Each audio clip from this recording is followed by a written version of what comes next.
This is the host of The Simpsons Did It podcast, here to talk to you about Anchor.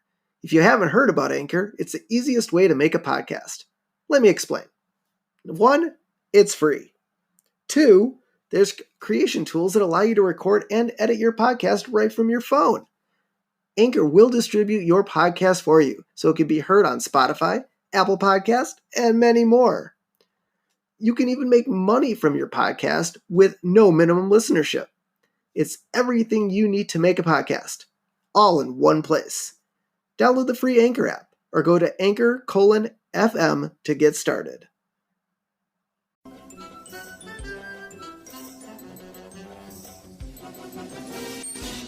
And welcome back to another fun-filled episode of The Simpsons Did It. I'm your host, Steven Skolansky. And I'm your co-host, Robert Skolansky. We're almost there. 2 more episodes. And One. We're done. Well, the 2. This one and the next one. Okay, fair enough. Math is hard. Leave me alone. Yes. And then we're on to season 2, baby. But first, we have the very, very first appearance of Sideshow Bob. Well, not the first appearance, but the first speaking appearance and actual integration into a full-blown episode of Sideshow Bob. So we've been looking forward to this episode for weeks, and maybe you listeners out there who are listening to us week after week after week are like, oh my God, episode 12's coming. Episode 12's coming. I can't wait. And I feel like we're going to post this episode on Instagram and Facebook, and everyone's going to be like, oh, but they finally got there. I've been waiting. I didn't want to listen to 1 through 11, but I've been waiting for Sideshow Bob. And who does not love Sideshow Bob? I think he is the most iconic Simpsons villain / frenemy. We'll go with frenemy. To this show, and it is so amazing. We will get to who voices him in a minute once we get into the episode. The title of this episode is Krusty Gets Busted. The air date was April 29th, 1990. The chalkboard gag this week was, they are laughing at me, not with me. I get that sometimes, you think you did something funny, but you really didn't, and they're laughing at you, not with you. But I almost wonder if that can be related to the Krusty the Clown show. Maybe. Because, it's kind of one of those, is Krusty funny because he is funny and people are laughing at him? Yeah. Or people are, not really into his jokes and are just, laughing because? But they're all kids. Kids are watching it, so kids are stupid. They'll laugh at anything. Especially violence. Kids Cartoon violence. Okay, unless it's dad getting stubbing my toe in front of my kid. Yes. And he's like, that's funny. Do it again. I mean, I'd laugh at you if you stubbed your toe too, but so don't say cartoon violence only. The couch not gag serious. The couch gag this week, I don't know if this is a repeat, but the Simpsons sit on the couch. Maggie pops up into the air and Marge catches her. I feel like that's a repeat too. I don't remember. I mean, we've seen 3 repeats now, so it probably is a repeat. If it's not, then, it's not. But the only people that haven't popped yet, I think, are Lisa. That's it. And Marge. Yeah. Yeah, I don't think Marge popped. Oh. So. Oh yeah. No, I think you're right. Unbelievable. I feel like they need to get popped once or twice before this whole thing's out. Yeah, and they really need to stop buying a small couch. I know. They need to buy a couch that fits the whole. Now, to be fair, it is a 3-cushion sofa. I can fit 5 people on my 4. I'm sorry, I can fit 2 adults, 2 children, and a baby on a 3-seat sofa. I don't know, man. Look at Homer Simpson. You think him plus his family would fit? Come on. I think between Homer and Marge, they are 2 people. Yeah. They are 2 people. But weight-wise, I'm saying. Homer's fat, Marge is skinny, so they would take up, the same space as two normal-sized human beings. Yeah, I guess so. But since Homer doesn't have his groove yet in the couch, that might be what's causing this Simpson popping deal. Maybe. So, quick recap of the episode. After Krusty is thrown into jail for a robbery, Bart and Lisa set out to prove his innocence. First time Bart and Lisa are detectives. Yes. First time. All right. So we open up the show with Krusty the Clown. First time we get a real look into the workings of a Krusty the Clown show. And so Krusty announces to everyone, I'm guessing this is the grand opening of the show. This is kind of what he does when he opens. Who do you love?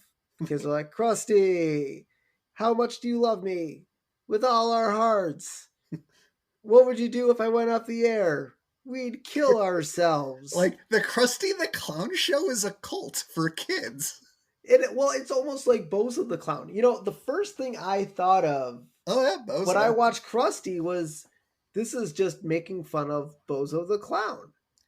Because what other clowns in our generation, I guarantee you there's nothing now, but in our generation of growing up in the 90s, I can't think of another TV clown show besides Bozo the Clown. Yeah, no, I don't think of anything either. So I have to imagine that Krusty the Clown's show idea was kind of related to, it's the 90s. The only clown on TV right now is Bozo. We could have our own clown show. But enough to kill ourselves. When Bozo the Clown went off the air, I'm like, I only watch to the ping pong ball throwing thing. Dude, I don't remember Bozo the Clown at all. Oh, come on! I mean, I remember the show, but I don't remember what was on the show. I think, wasn't there contestants and...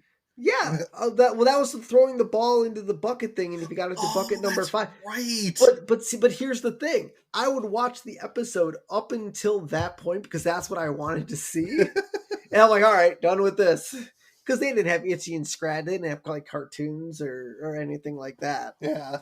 So Birthday Girl comes out, and on any clown-based TV show, you get two options: you can either sing Happy Birthday or shoot Sideshow Bob out of a cannon. And it's a little girl's birthday, and she decides to shoot Sideshow Bob out of the cannon, who is voiced by the impeccable Kelsey Grammer.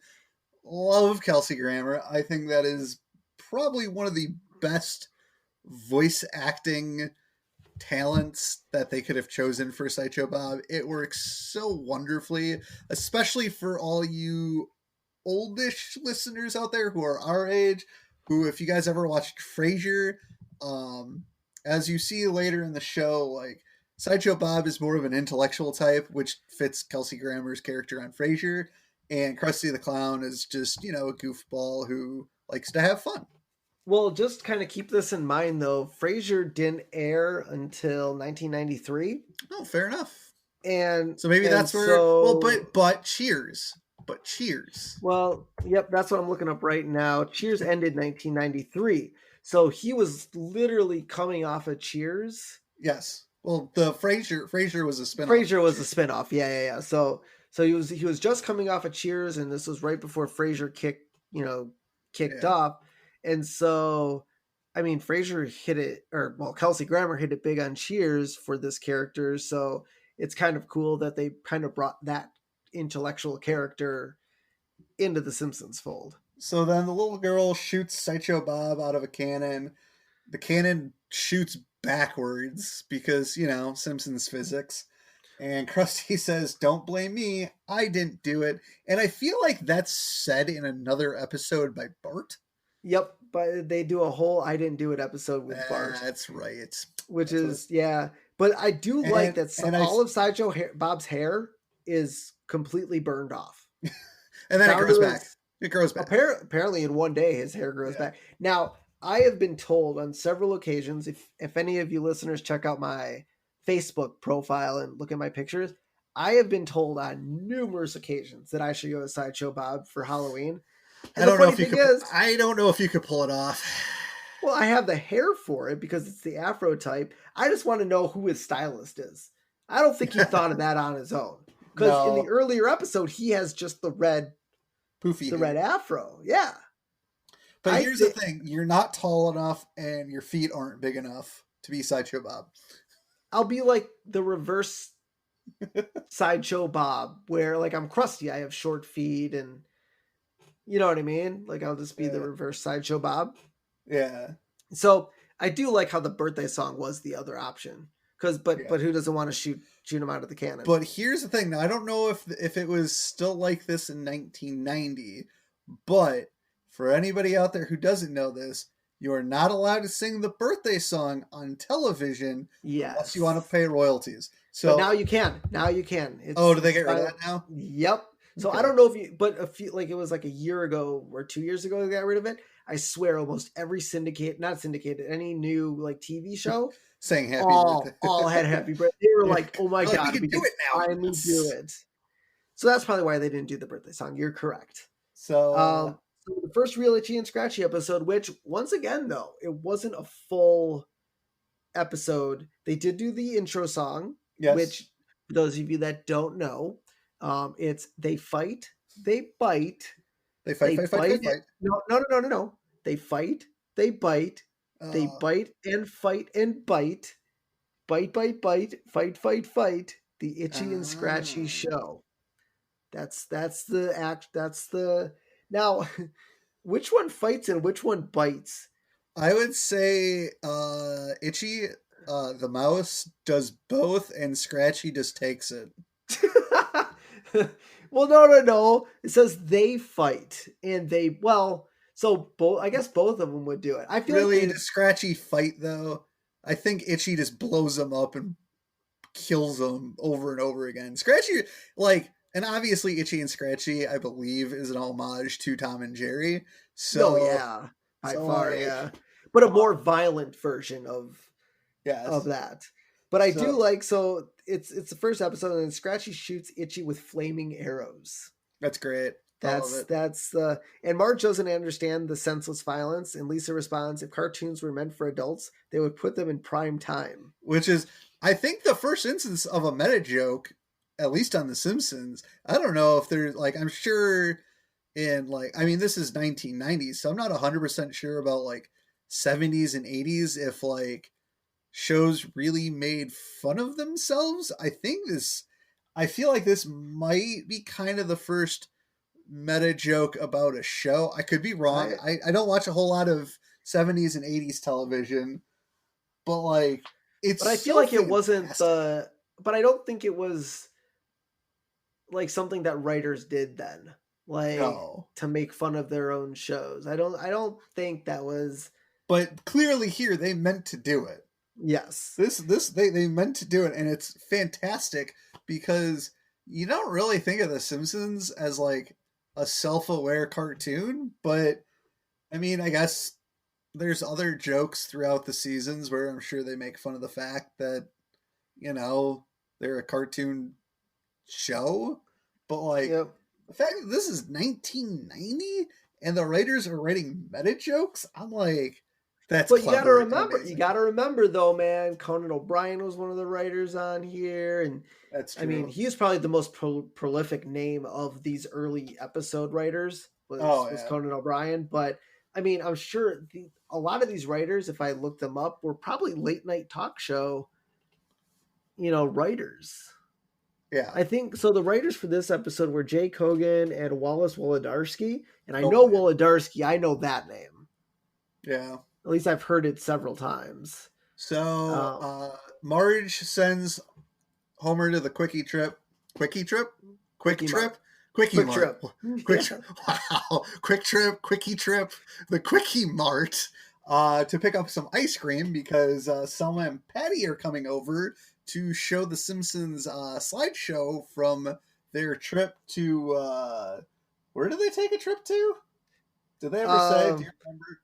Yeah, it was I think Cozumel, Mexico, somewhere in Mexico, I think. So, but Homer likes to call him the gruesome twosome. The gruesome twosome. So so Homer goes out. Selma and Patty come in with 8 different things of slides. And I don't know how many of you have actually watched a slideshow, But there's that's like a 50 lot of pictures. Well, That's there's like I think 50 photos per carousel. So that's 400 photos.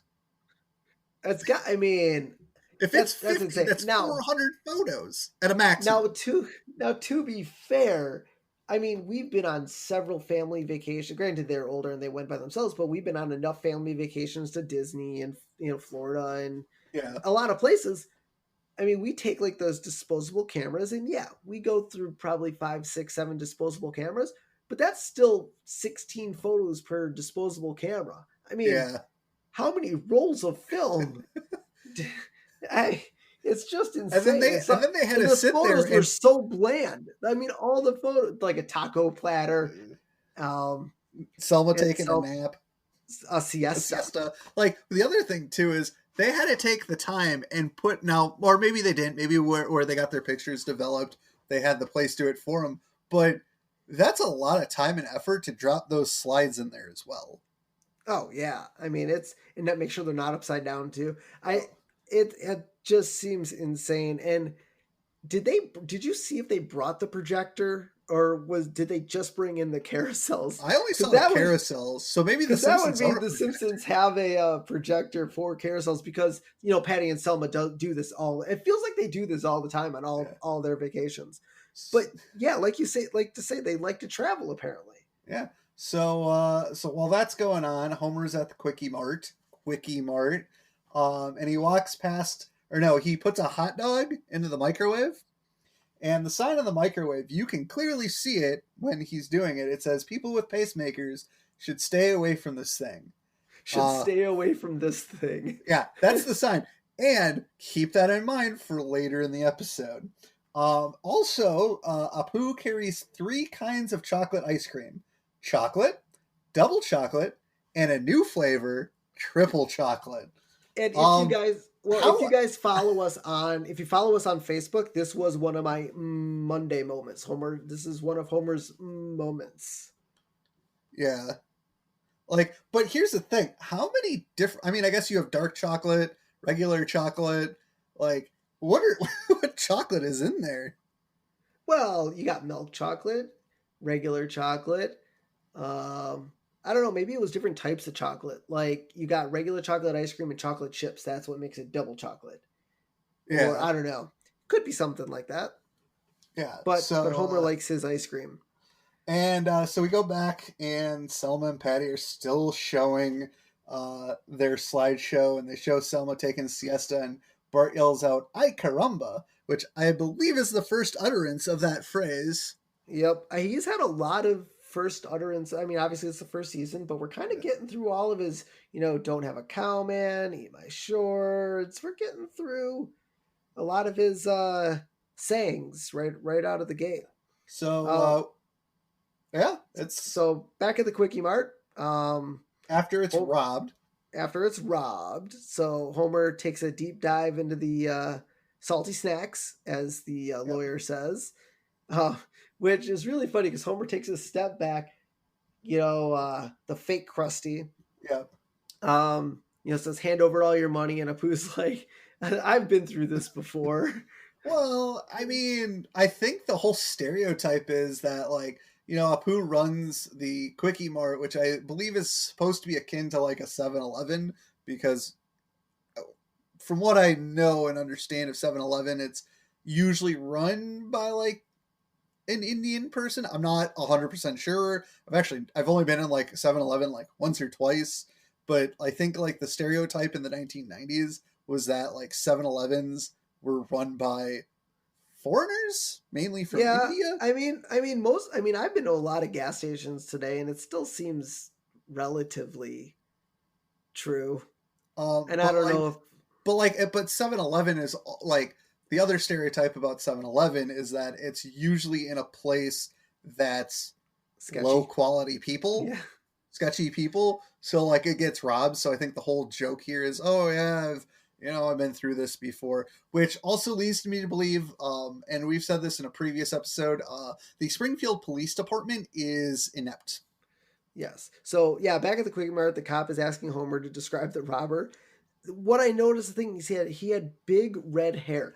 Now, but here's the thing. So here's the thing. He was dressed as Krusty the Clown. He obviously has blue hair. He's wearing the he looks like Krusty. Yes.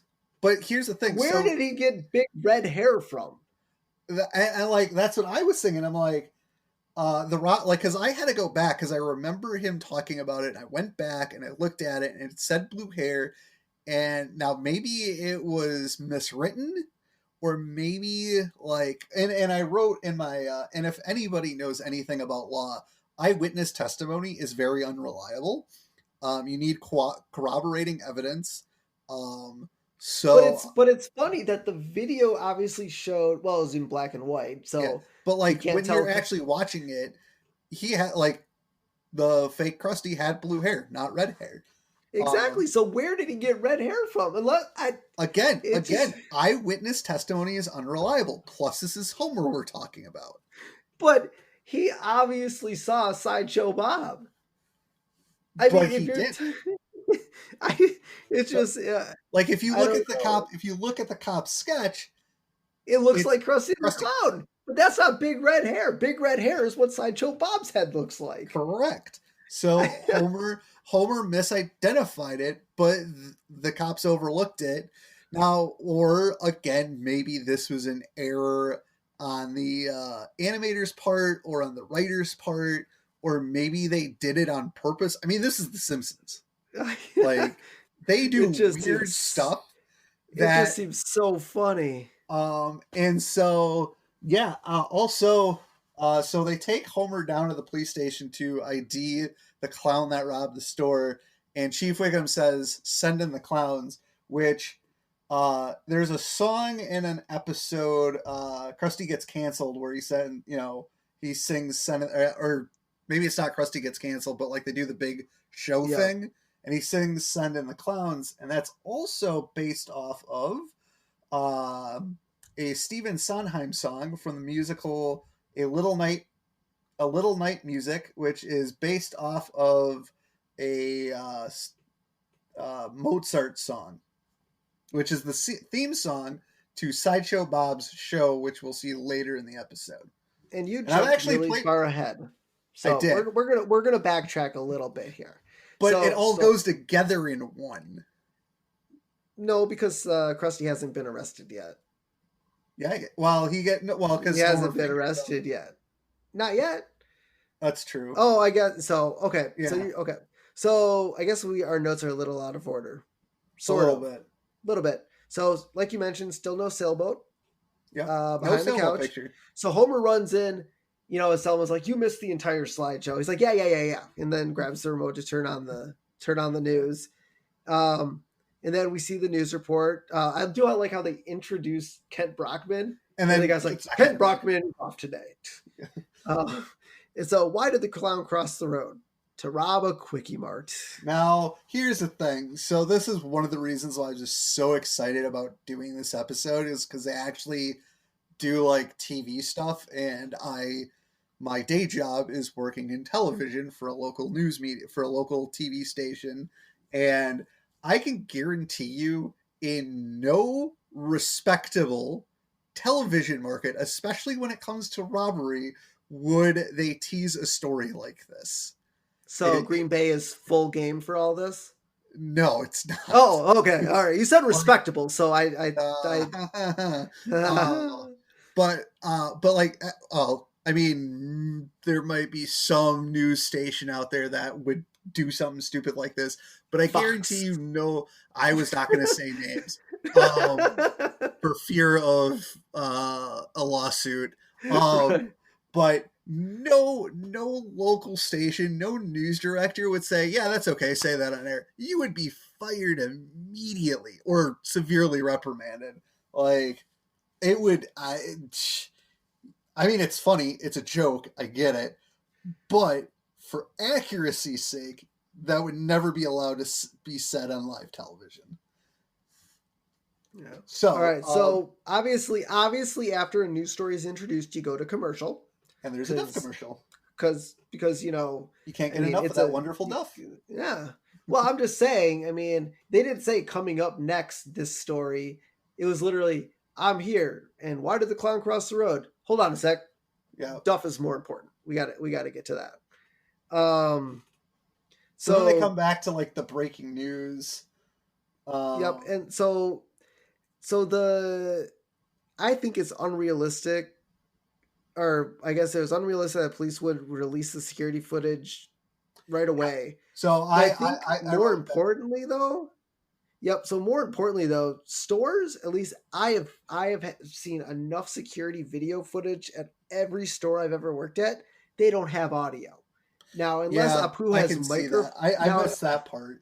Now, if Apu had, I don't think they have high quality security. I mean, they're in black and white. I don't think he has high quality security cameras at his store, which I'm assuming don't have microphones either. So it is really funny that the security footage actually has audio associated with it. So, and the other thing about the security video, where it is not going to happen where a news station is going to get security video the night that the crime occurred, because Homer comes back after the crime and being interrogated by the police and taken to the police station, or maybe that was a little bit later, but he comes home and he turns on the news and they're doing all this.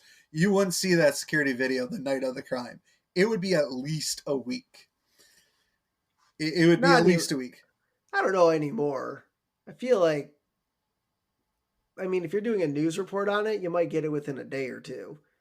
Maybe not, obviously not right away, but I'm sure within a day or two. I can tell you this much. So I believe it was here in, I can't remember if it was here in Green Bay or there in Minnesota. I think it was here in Green Bay. There was looting of a gas station, and the stations did not get that security video to like identify people until it was at least a week after it happened. Yeah. So, all right. Because police, well, here's the thing. Police have to investigate the crime and get all their pertinent information before they can release that to the public. Yep. All right. So, Homer, goes in and, he realizes that it's Krusty, and Chief Wiggum goes to arrest him. They break down his door, and I do like his Miranda rights. You have the right to remain silent. Anything you say, blah, blah, blah, blah, blah, blah, blah, blah, blah, blah, blah, blah. And you also noted Wiggum has black hair. Like, he has black hair. Should be blue. I don't know when he got his hair dyed, but yeah. Well, we'll keep an eye out for that. And I do find it funny that Springfield has a SWAT team. Maybe it's the Shelbyville SWAT team. They called No, they said it was the Springfield SWAT team. Oh. Yeah, Springfield has its own SWAT team. Nice. I mean, I guess there are certain maybe it's a bigger city than we think. So after, they watch the report and they watch Krusty get arrested and Bart's really sad, and Homer tells Marge he's guilty, Gillty. and I wrote as a joke in my notes, Homer is not SMRT. I mean SMART, because that's another joke. So obviously, Homer's dumb and he's terrible at everything. But Marge says Krusty might be innocent. So, and then Bart's obviously in his room, sad, crying. He's pulling his Krusty doll, and the last thing it says is, "I didn't do it," which, the foreshadowing. Spoiler alert. We gotta say spoiler alert. Spoiler alert. Foreshadowing in this episode is ridiculously insane. I mean, as a kid when I watched this episode, I probably was like, oh my God, did Krusty do it? And rewatching it as an adult and trying to look at it as I'm watching it for the first time, every show I've ever watched has conditioned me to know that, yeah, Krusty didn't do it. Yeah. It's just conditioned into your mind. If I had never seen this episode and watched it, I'm like, yeah, the clown didn't do it. Yeah, it's just, every crime shows, you watch Criminal Minds, you watch all these stuff now, the first person that they bring in is never the person that actually did it. Yeah. So then... first appearance of Kent Brockman. Oh, this is the lineup. Yep. So finally, Kent Brockman actually gets to be on TV here. He's not on vacation. Nope. During his news show, we see a bunch of magazine articles. One is Timely Magazine, Crook of the Year, spelled with a Krook. Yep. rhymes with dastard. I'm assuming they weren't allowed to say the other word they wanted to say there. Yep. And 357 Magnum, the clown stopper. Yeah. Well, but then he goes into his like spiel of like Krusty's backstory. Yep. I did Google this because I didn't know, but Tulupa, Mississippi, where Krusty got his start, is also the birthplace of Elvis. Tupelo. I think you said Tupelo. I don't know what you said. I thought Tupelo. Okay, that is what you said. Never mind. I did not know that. I thought Elvis was born in Memphis, but nope, Tupelo, Mississippi. Interesting. I know, I had to Google it because at first, the funny thing was, at first I thought it was like a fake city that the Simpsons were just, this is where Krusty got his start. I didn't realize. I kind of figured Tupelo, Mississippi was actually a real city because they actually said its state name. But I can understand where you're coming from thinking it was fake. I mean, I can see the Simpsons pulling a fast one. I know. They can. So Krusty has his own line of meat. And had a heart attack on air, and the doctors gave him a pacemaker. Spoiler alert. Because, well, when you have a heart attack and your heart sucks, you need a pacemaker. Well, wasn't it like a triple bypass or something? A triple bypass, yeah. And he has one less than Homer. Homer had a quadruple bypass, which we'll get to in a later episode. So also, Krusty wanted to combat illiteracy, and the slogan for that was "Give a hoot, read a book." That doesn't really rhyme. No. And we'll find out why later. Yes. Also, Krusty has regular size feet. Which we learn when he's walking up the courthouse steps, and Lisa and Bart are kind of down on why Homer or Krusty is guilty. Yep. And he's like, oh, look at his small feet. So then we go in the courthouse and we get our first appearance of Judge Snyder. Yep. And go ahead. Oh yeah. So we kind of learn a little bit, and Homer points out Krusty, and everyone's like, oh, like they didn't think that he would point to Krusty. And Bart's like pleading with him, no, Dad, don't go on stage. And so after that, everyone's kind of on the bandwagon of Krusty is guilty, so they collect all the Krusty memorabilia. And Bart goes, Dad, you're not jumping on the mom mentality, are you? And he goes, something about jumping on the bandwagon. It's like mom mentality and jumping on the bandwagon are pretty much the same thing.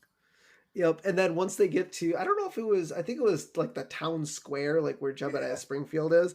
But I like how there's stands to buy Krusty merchandise. To burn it. Just to burn it. And it is like, buy stuff to burn it. And then we go back to the courtroom, and they're pointing out the evidence, and Krusty's having a hard time reading it. And this is where we find out Krusty is illiterate, which, by the way, is not a crime. It's not a crime to be illiterate. It's not a crime. But this is a B. Give a hoot, read a book. Yes, this is a B, Krusty. A B. And these are betting slips. Is it illegal to bet on horse? Yes, it is. What was it? Dog racing? Something like that. Yes, it is. I did not realize we did not find out Krusty's real name yet. Yeah, Judge Snyder, when he's sentencing him, actually says Krusty the Clown. And I'm thinking to myself, in a real courtroom, you learn his real name. Exactly. So I thought that was kind of cool that, unless the writers just didn't have Krusty's real name made up. It's possible. So then, Krusty loses, and the lawyer goes, this happens to me every time. And it's like, why would you hire this guy as a lawyer if he keeps losing? Although Krusty is kind of broke. So maybe it was a court-appointed defendant? Yeah, that seems... Or he hired the worst lawyer imaginable, or the cheapest... The bench, like the bus stop bench lawyers. Yeah. That's who we got. So after Krusty is sentenced to jail, Lisa and Bart decide that Krusty couldn't have done it. They don't know how, or they don't know why, but they believe that he's innocent. So they start investigating, and their first stop is the Quickie Mart. And I love the fact that Apu goes, buy something or I'll blast your heads off. And it's like, they're kids? But it's like he said when he was originally robbed, this isn't my first time. So, like, wouldn't he just let it play out as, normal. And obviously in the future, once Snake is introduced, he's like robbing the Quickie Mart every other day. Yeah. So it's a funny side gag. So then Lisa sees the pacemaker sign on the microwave, and she has to like tell Bart like straight up, "Oh, hey, yeah, Krusty has a pacemaker. Oh, he couldn't have gone near this thing." Um, so as we mentioned before, the sign says people with pacemakers should stay away from this thing. Yep, and then Lisa's like, he's reading this magazine, and he's like, okay, I get it. He's like, no, Bart, he can't read. Why would someone holding him? Yeah, it's like all the dumb things that Bart should know about his hero. Apparently, he is just completely forgetting. Yeah. So then we cut to Sideshow Bob's show, which beforehand Bart and Lisa try to talk to him. He gives them tickets to the show. And the name of Sideshow Bob's show is called The Cavalcade of Whimsy. I don't know what kid would watch that kind of show. If I saw that as a name of a show, I'd probably turn it off. Yeah. But, I mean, he had some pretty interesting things to talk about. But I do like how he just happened to have his like quote unquote daytime talk show set just ready to go for Bart being sad. Yeah. So it was really funny. So like the theme of this episode, I think, has just a follow the crowd mentality. Because it seems every point of the show, whatever's the thing to do is what everyone's doing. Yeah. Like it just seemed follow the bandwagon. That's what, like, every episode when Krusty was not guilty, everyone's like, okay, Krusty gets arrested. Boo, Krusty. And well, and again, like as I talked about in our last episode, The Simpsons, they were, a topical show. They talked about society and like, so I can definitely see that where like, oh yeah, people are just gonna follow the leader and Krusty's guilty. Yeah, okay, he's guilty. Court of public opinion. Until, usually in the court of public opinion, you're guilty until you're proven innocent, which is not how the law works. Yeah. So yeah, and so, I can see that. So Bart sits down with Sideshow Bob. Sideshow Bob's, oh, why are you sad? And he's like, oh, I don't think Krusty could do it. And he kind of goes through the whole spiel with Lisa and Bart at the Quickie Mart about how Krusty couldn't do all these things. And Sideshow Bob's kind of, throwing it off. And then Sideshow Bob says, well, I've got big shoes to fill. And it kind of resonates with Bart. And he remembered from the video, big shoes to fill. And he remembers Homer stepping back from the video on Krusty's feet at his tippy toes. Yeah. And Bart stands up and says, Krusty wore big floppy shoes, but he's got little feet, like all good-hearted people. And smashes him on the foot. Yeah. And I love how it cuts back. I love how it cuts back to the Springfield police and they're like, huh, how did we miss that? Obvious, but they're watching Sideshow Bob's show because that's because they're incompetent. Yep, and this is the first time Bart says, take him away, boys. Yep. And as we kind of get through all these Sideshow Bob episodes, Bart likes the one to say it a lot. And there's a few episodes where, I mean, we'll get to it, but Chief Wiggum says, like, take him away, toys, or something along that lines. Like, okay, do what the kid said. Yeah, and I like the fact that so after he gets caught, Sideshow Bob says he would have gotten away with it if it weren't for you meddling kids, which is the greatest reference ever to Scooby-Doo. Sorry, if there's another reference out there to Scooby-Doo, I don't want to hear it. This was fantastic. I heard the line, I'm like, oh my god, they threw a Scooby-Doo. I mean, Scooby-Doo's been around since what, the 70s? The only thing that would have made it better, and this would have been hilarious, is if the episode played out just slightly differently, where Sideshow Bob was wearing the Krusty mask that he had during the robbery, and they pulled it off. And they pulled it off, and it was Sideshow Bob. I don't know how you write to that though. Yeah, I don't know how you'd write that in, but to put this line in only would have made it that much better had they ripped off like some sort of mask to reveal that it was Sideshow Bob the whole time. So then we end with, Bart in his room with all of his Krusty stuff back. And you asked the questions, were these gifts from Krusty? They could have been. I know Homer took all of Krusty, all the Krusty the Clown merchandise out of Bart's room. We Well, never actually saw him bring it to the Krusty burning though. No, but it was kind of the assumption since he was jumping on the bandwagon. It's true. So But you never see him take it there. You can't make assumptions. Oh yes, I can. But anyway, so but I mean, I would have to imagine there was a lot more stuff than what Homer just pulled away because we saw his room, beforehand, and there was true.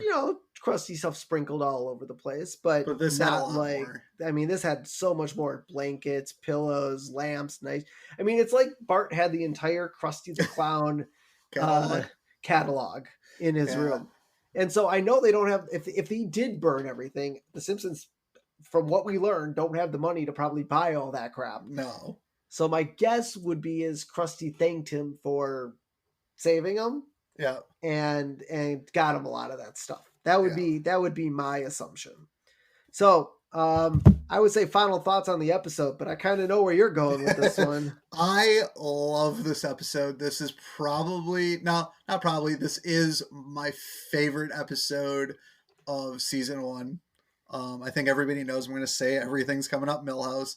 It's got everything. I mean, yes, Krusty didn't do it, but it's the chase. It's how they get there. It's, you got Bart and Lisa sleuthing around. You got Homer saying stupid things. You got all this great foreshadowing. You got the great Scooby-Doo reference at the end, the jokes. It's so good. And yes, I complain about like a couple of the TV things, and that's only because I work in television. But even so, like, I get that it's, plot movement and jokes, and like, it's such a good episode. I think they knock this one out of the park. If I could go higher than 5, I could, but I can't because those are the rules. Yes, those are the rules. And I mean, for me, everything coming up Milhouse as well. I mean, I love all Sideshow Bob episodes. I get giddy when Kelsey Grammer. How could I forget to mention Kelsey Grammer is the voice? It's great. Well, even the new episodes, like I know you haven't seen them, but Sideshow Bob has appeared, I feel like almost every season. Yeah. In the last like 5-6 years. Okay. And I get so giddy whenever Sideshow Bob just pops on screen because I'm like, oh yes, it's another Sideshow Bob episode. How is he going to kill Bart this week? And it's, I mean, I don't. And again, he didn't start by killing, trying to kill Bart, because this was the start of all this. Yes, this was the framework for why Sideshow Bob hates Bart Simpson. But I mean, it's just hilarious. Just everything that Krusty the Clown goes through, and obviously Sideshow Bob is fired at this point, so now we're going to get Sideshow Mel to take his place, which is really cool. It's just amazing how everything got to this point, and this is really the only episode where you actually see Sideshow Bob in his role as Krusty the Clown's assistant, and it's gone from there. So it's one of those episodes that you sit down and watch, and you kind of take to heart, because it's the only time you're ever going to see Sideshow Bob's almost origin story for the Simpsons. He's Batman. Bart is Batman, and Sideshow Bob is the Joker. Exactly. Which fits, because Sideshow Bob is a clown. Yes, and Bartman. So one thing I'll leave you guys with before we close it out, one of my other favorite lines, and this is kind of where the whole we never find Krusty the Clown's real name. So the judge's like, Krusty the Clown, how do you plead? And Krusty's like, I plead guilty, Your Honor. And he's like, what? I mean, not guilty. Opening night jitters, Your Honor. like he's that's just hands down just a great line in the episode. So to lead in, that is where my character profile is going. It is for Krusty the Clown today. So distinctive features. He has a big nose, big green hair. Is it green or is it blue? Greenish blue? Greenish blue. What is it called? Loud, baggy clothes, which is funny because once we get to the Homer the Clown episode, oh my Krusty god, the Clown's clothes fit Homer so snugly, and yeah, we'll get Krusty's into like, these are supposed to we'll be get into the baggy theory pants. about that. There's a Yeah. theory, but we'll wait. Okay, and then there's the superfluous nipple. Yes, which we'll learn about later as well. Humble beginnings as a street mime in Tulupa, Mississippi. Now, we're going to keep tabs on this too because there are so many flashback episodes. Oh yeah. For Krusty the Clown, and I want to find out. Now I'm curious to see if they actually talked about his miming in so when we meet. I thought they did. See, that's what I'm thinking. So when we meet Krusty the Clown's dad, they have a lot of video recording of Krusty the Clown as a kid and stuff like that. So we're going to keep an eye on that just to see how all this plays out. His medical file had a near fatal heart attack in 1986, triple bypass surgery and pacemakers recipient. Once went for plastic surgery to change his identity and ended up with a boob job. I don't remember that episode. Oh, that was a good one. Professional highlights: played FDR on stage and could not remember to stay in the wheelchair. Almost knighted by Queen Elizabeth. His show was condemned by parents and educators for simple-minded TV mayhem. God, that's another good episode. Yep. Characterable acts led celebrity recording for a boy stuck in a well. Oh. Because we'll get to that one. Bart stuck in a well. And his autobiography. One critic said it was self-serving and filled with glaring omissions. Oh boy, I want to know what those omissions were. Yeah, we'll get to that later. So, like always, check us out on our social media on Instagram, Facebook, Instagram, Simpsons Did It Pod, Facebook, The Simpsons Did It page, Twitter, The Simpsons Did It PC. You can hear us on all our fabulous podcasting apps, Apple, Google, Anchor, Spotify, Stitcher, iHeartRadio. The list goes on and on and on. And also Monday nights on the Cuyahoga Valley Radio Network. Monday nights, 8 p.m. Eastern Standard Time, 7 p.m. Central. Check us out on there weekly. We also have other great shows on there. Be sure to check those out as well. Check out all they run 24/7. So if you like sports, music, all that fun stuff, check them out. So until next week, I'm your host, Steven Skolansky. And I'm your co-host, Robert Skolansky. And I didn't do it. I mean, this has been The Simpsons Did It. Shh.